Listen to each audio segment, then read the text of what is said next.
he is, folks. During the day, he's a movie star in films like Wake Island and The Bell for Adano. But day and night, he's just a proud father of 2 growing children. Lorraine's going on 16, and she's a great kid. But the other one, Stephanie, well, she's a problem child. All she does is eat and sleep and take sunbaths. She drinks a lot, too. Maybe she'll snap out of it by the time she's 3 months old. The American Meat Institute presents The Life of Riley with William Bendix as Riley.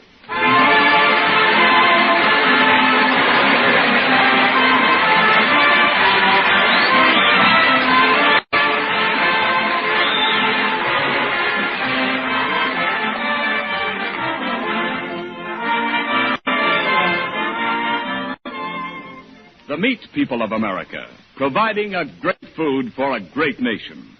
5 million farmers and ranchers raising fine meat animals.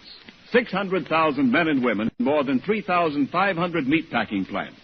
400,000 meat retailers. All doing their level best to fill your daily needs. On behalf of all these, the American Meat Institute brings you The Life of Riley.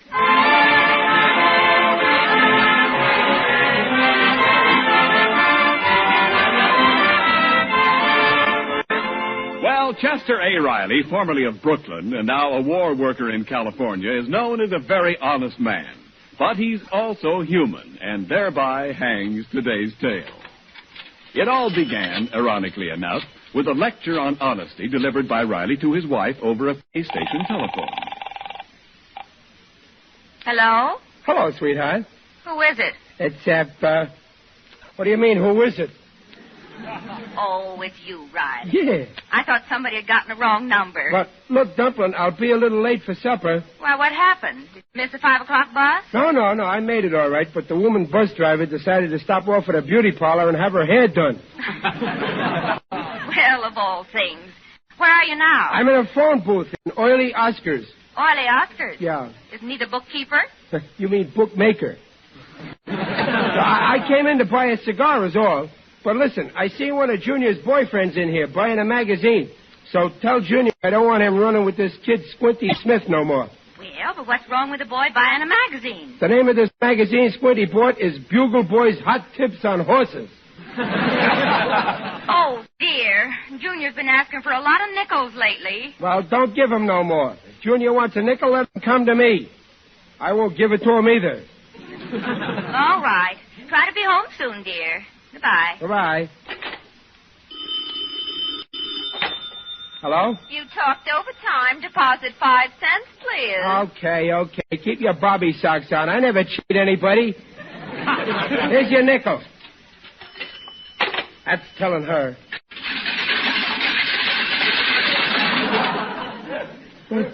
What do you know? I hit the jackpot. Nickels come to Papa. A stowaway.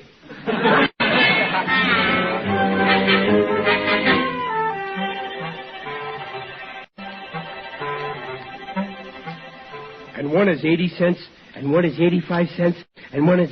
Oh, this one's a slug. Can you imagine? Some crook put a slug in that coin box. In with my nickels. Your nickels, Riley? Huh? Who's that? You know me, Riley. I am your conscience. Oh, hello, Conscience. Are you back? I ain't heard from you since I filled out my income tax.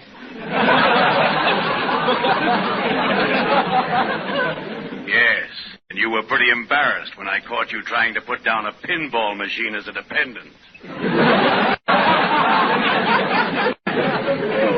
Well, okay, now beat it, Conscience. I'll never leave you, Riley.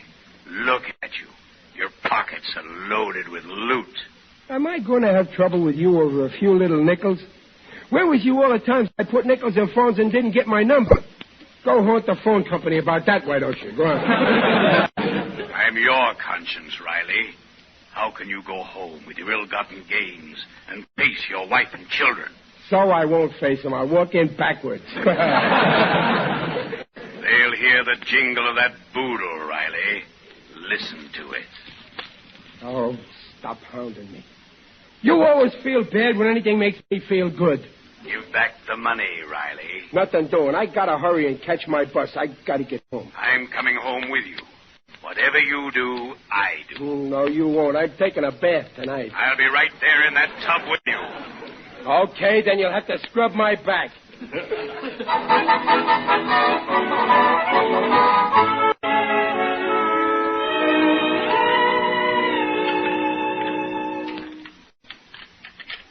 Oh, Mom, can't I have a nickel? No, Junior. And don't go begging your father for it either.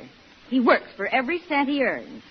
Now, promise me you won't pester him when he comes home tired. Aw, gee whiz. If you want a nickel, do what your father does. Work for it. Getting a nickel out of Papa's work. Well, okay, I won't ask him. But it'll take a lot of character. Oh, Dad. Oh. Hello, Dublin. I'm finally home. How's about a kiss? Hello, dear. How do things go today? Well, I had a very tough day. Well, that's fine. Now, get cleaned up. Supper's ready. Riley, what's that jingling? Huh? Oh, that. Oh, that's nothing. You must have a lot of change. What'd you do, rob a phone booth?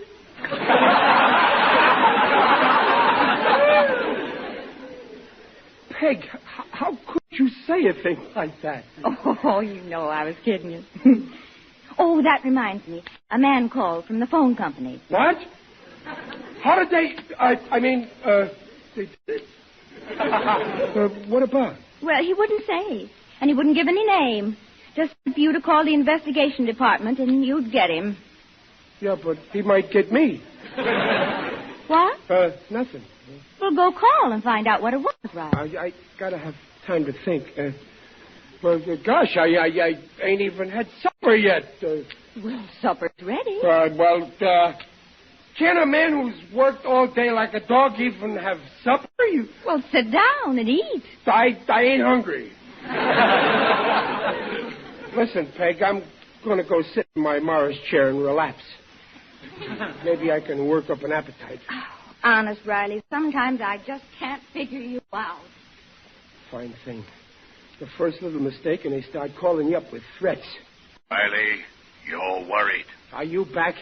Listen, Conscience, get out of my brain. My head is crowded already. I know your head. There's plenty of room in there for me.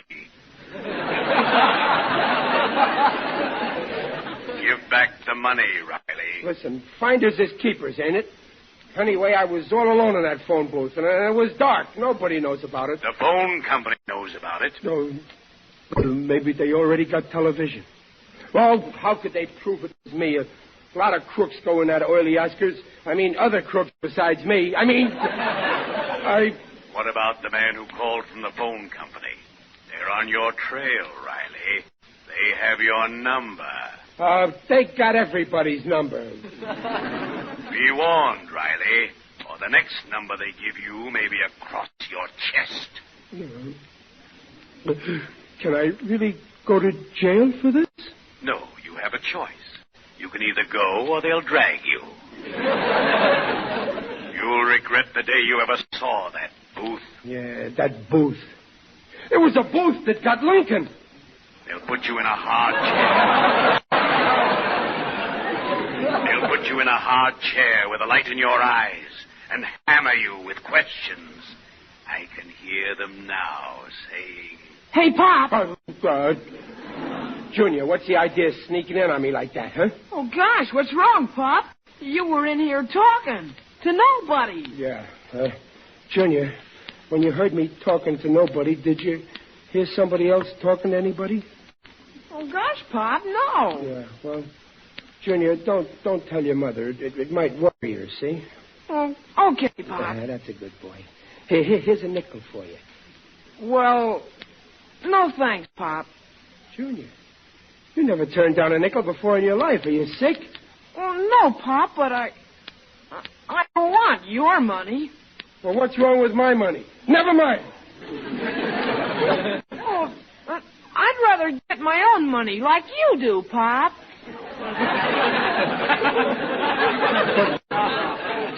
But suppose they catch you.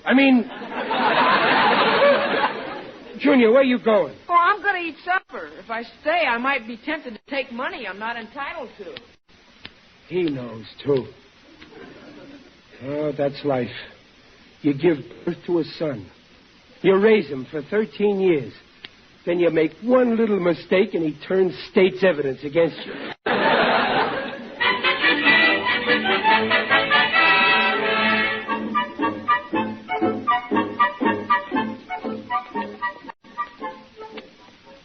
I should have buried these nickels someplace. They're beginning to sound like handcuffs. Oh, hello, Waldo. Hello, Mr. Riley. How are you, Waldo? Oh, my aching back. Well, what's aching it now? Has your wife been making you walk her Great Dane dog again? Yes. You know how big that Great Dane is. Yeah. Well, we were going along very quietly when all of a sudden he saw a cat. Oh, he started to run, huh? Yeah. And I fell off his back.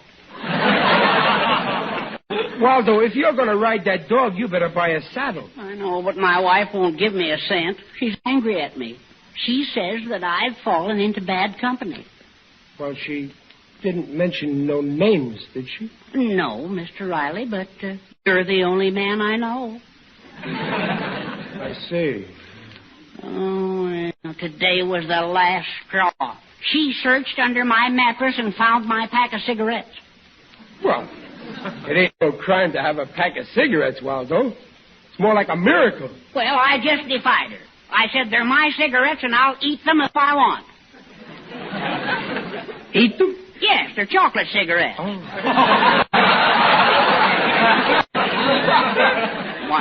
Won them down at Oily Oscar's in the iron claw machine.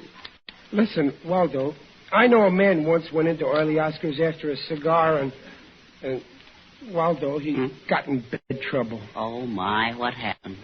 Well, I don't know. It was this friend of mine, naming no names, would want me to tell on him.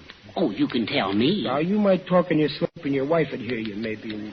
No, she won't. I sleep with the Great Dane. Oh, yeah. Well, this friend of mine kind of accidentally took some money that didn't exactly belong to him, and then... I know. Alcatraz. Yeah. Oh, no. Not yet, but he's kind of worried, Waldo. Oh, poor man. Yeah. A hunted beast. Oh, he must be under a terrible strain. I certainly am, Waldo. I thought it was you, Mr. Riley. You think I better give myself... You think I ought to give myself up, huh? No, first you ought to get some expert advice. Oh, yeah, well...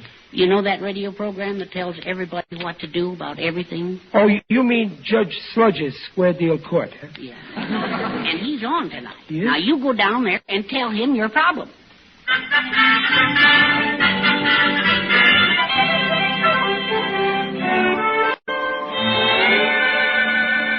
So now, my dear woman, take the advice of your sincere counselor, yours truly, Judge Sludge. Go back to your husband. And if he should kick you downstairs again, be tolerant. Be practical. Move to a ground floor apartment. Next case. That's you, Riley. Huh? Oh, yeah. You're next. Step up, sit down, speak up. Oh, yeah, thanks. My name No is... names, please. Well, I know a fellow that done something. No details, please. So I was thinking... No opinions, please. Now, just tell your whole story straight from the shoulder, but don't mention people, places, dates, or facts.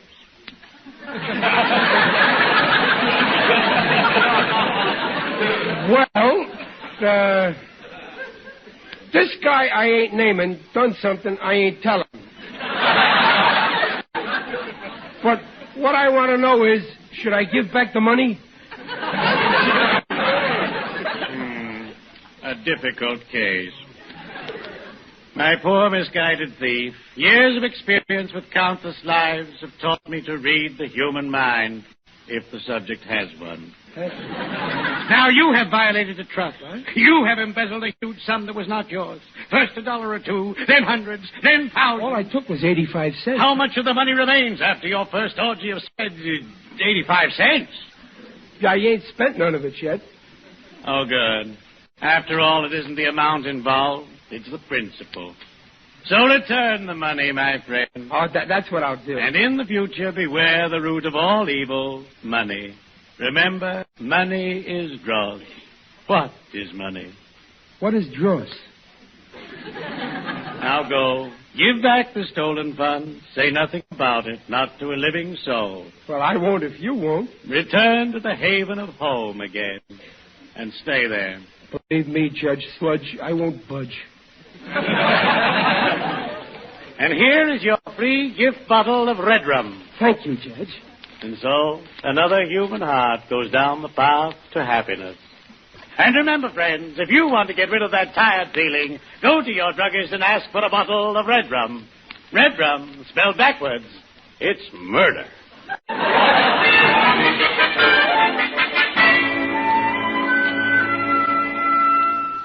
Well, you got good advice, Mr. Riley. Yeah, Waldo.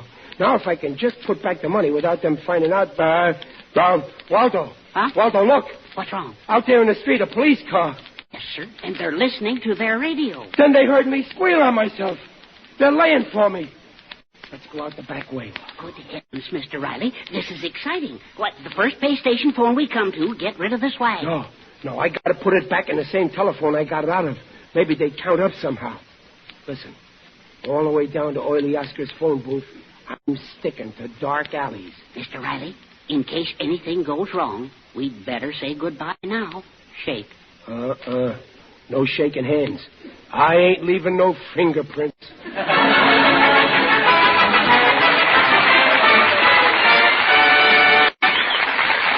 While poor Riley is on his furtive way to explain his crime by returning that 85 cents a nickel to the phone company, this is Ken Niles reporting a baseball game.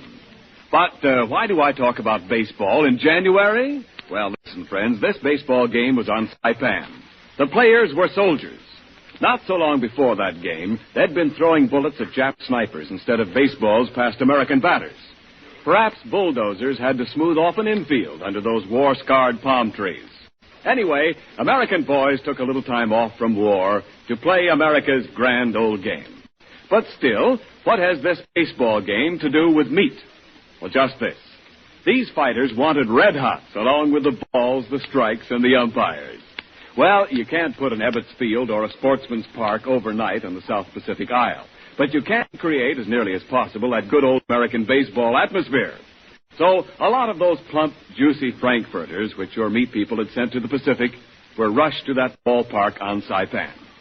Well, the point is that our boys are lonesome for something that says back home. And this is just one of the cases where your meat industry is cooperating in bringing it to them.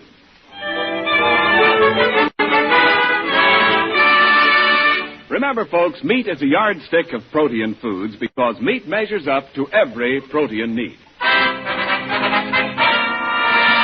Now back to the life of Riley with William Bendix as Riley. Ever since Riley got 85 cents in nickels by accident out of the coin box in Oily Oscar's cigar store, he's been troubled with remorse. So now, after slinking through shabby back alleys, Riley and his pal Waldo Benny are outside the cigar store where Riley plans to redeposit the 85 cents in nickels. Okay, Waldo. The booth is empty now. I'll duck into Oscar's and drop the money in the phone, and I'm all set. Well, don't let that Oscar see what you're doing. No, I won't. He's busy talking to that man in there anyway. I'll walk by them and get rid of the dough quick. Well, here goes. Time on my hands. Time on my hands. Hearn. Them two characters been hanging around out there for an hour. I got my eye on him, Oscar. The little guy looks like Hotshot Harry, the slug merchant. The big one is maybe an out-of-town crook. Look, here comes the big one. Don't look like you're looking. If he pulls any funny stuff, I'll pinch him. Time on my hands. Get that? Time on my hands. The San Quentin theme song. Maybe he's just out of stir.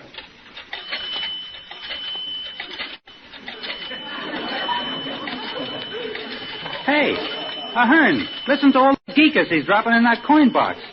Well, look, he's coming out without even making a call. Clang, clang, clang, went to Subway. Just a minute, buddy. Huh? Ain't you forgot something? You put in a bunch of coins. You didn't make no call. Oh, yeah.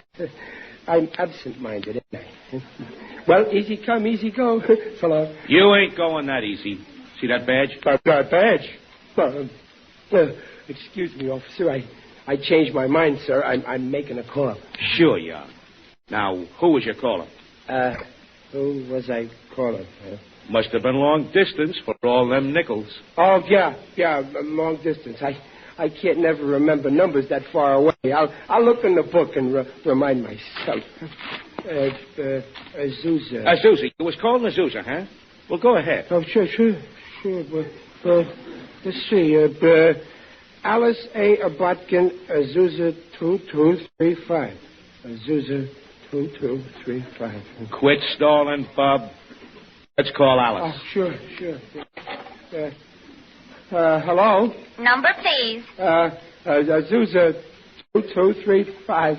Deposit 10 cents, please. Well, listen, I got 85 cents in here already. I put it in before I picked up the receiver. Well, everybody's entitled to his own pleasures. Now, let's hear the dime chime. Okay, but this is a losing game. Go ahead, please. How about closing that door, officer? How can I with my foot in it? Oh. Go ahead. It's costing you dough. Hello? Hello? Hello? Oh, what a nice surprise. I haven't heard from you in weeks. Who is it?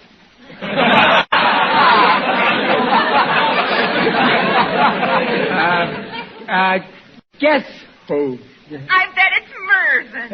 Yeah, that's right. It's Mervyn. Who's this? I mean...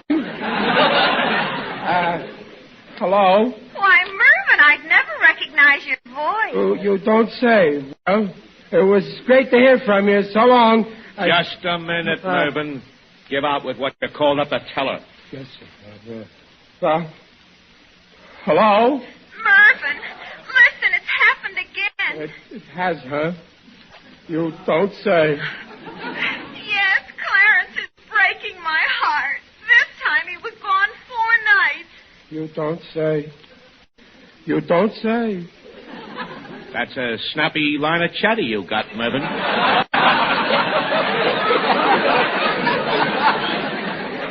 And listen, Mervyn, when Clarence crawled in the house last night, he was all covered with mud.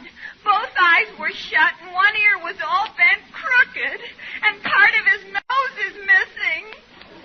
All right, so he ain't neat. He's been lying under the table all day, and I'm afraid to go near him. Do you think he's dead? Well, you know him better than I do. But don't you think Clarence is too old to act like that? He's almost 8. 8 years old and stayed out all night? 4 nights? Speedy little bird, that Azusa. Oh, Mervyn, what shall I do? Well, make his father handle him. Why, I never met his father. Huh? Oh, I keep forgetting. He ain't your own boy. My boy? Clarence is a cat. Well, I can't help what happens in Azusa. Mervyn, I think you've been drinking. I have not. I'll never talk to you again. You're probably right. Goodbye. Yeah. Well, that's that, officer. I had a nice cat. I had a nice chat. Now I gotta be going. Just like a dame, gotta have the last word. Hello? You talked overtime. Deposit 25 cents, please. Overtime? Next time I phone, I'll write instead. It's cheaper. Here. That's telling her.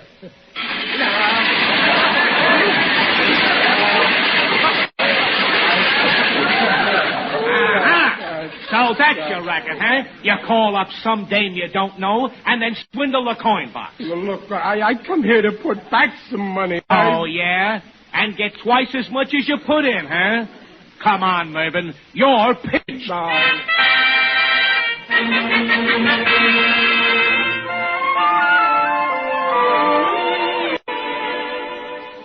Here we are, Bud. See? Investigation department. Yeah. Oh, the phone company will love getting their mitts on you.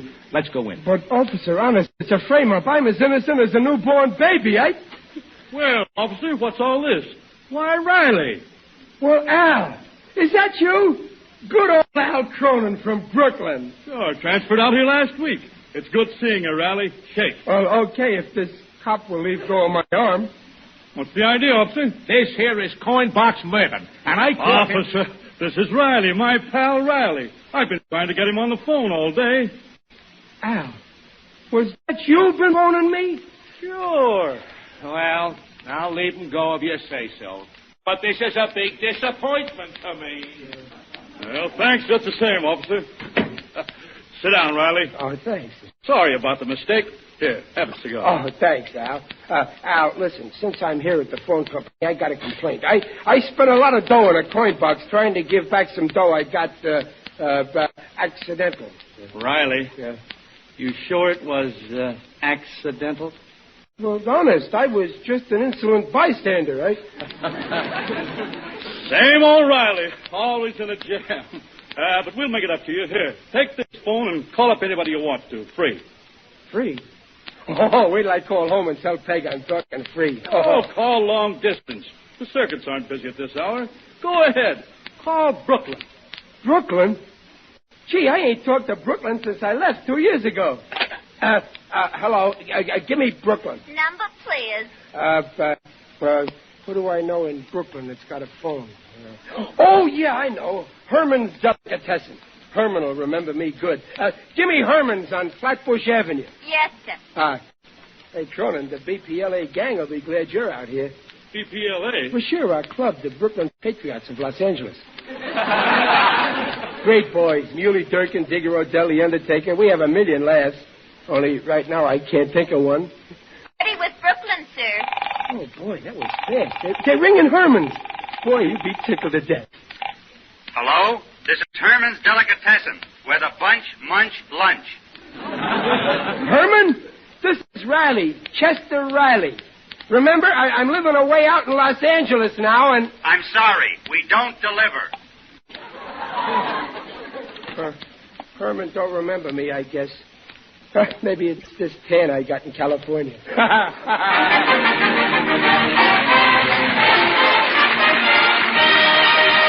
The Rileys will be back in just a moment. You know, putting the points on certain meats is actually giving us men something of a break. We're getting some mighty good eating because some of our favorite meat dishes happen to be great point bargains in the eyes of the women folks. Take short ribs, for instance. Only 1 point a pound. I sort of go for barbecued short ribs myself. Meaty chunks of fat and lean, brown, nice and crisp, with spicy barbecue sauce. Or maybe you like a big dish of short ribs with vegetables. Then you put in some potatoes and onions and carrots to simmer and soak up that good meat juice. Ah, there's a dish. And there, in case you don't know it, is your goodly portion of highest quality proteins. Meat proteins. The kind you need to keep your body tissues maintained and repaired. The right kind of proteins for everybody. Yes, meat is a yardstick of protein foods because meat measures up to every protein need. And remember, the nutritional statements just made about meat are accepted by the Council on Foods and Nutrition of the American Medical Association.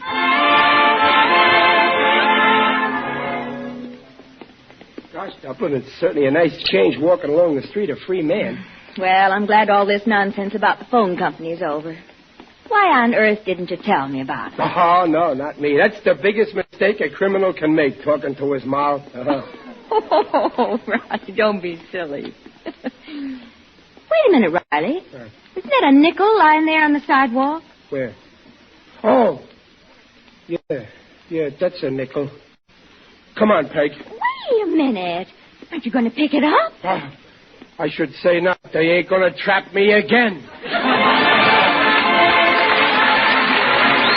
Probable Life of Riley, starring William Dixon Riley, is presented by the American Meat Institute every week at the same time. Next week, Riley gets into an hilarious scrape when he has a man-to-man talk with his son, Junior, and Riley learns plenty. William Bendix appears by arrangement with Hal Roach.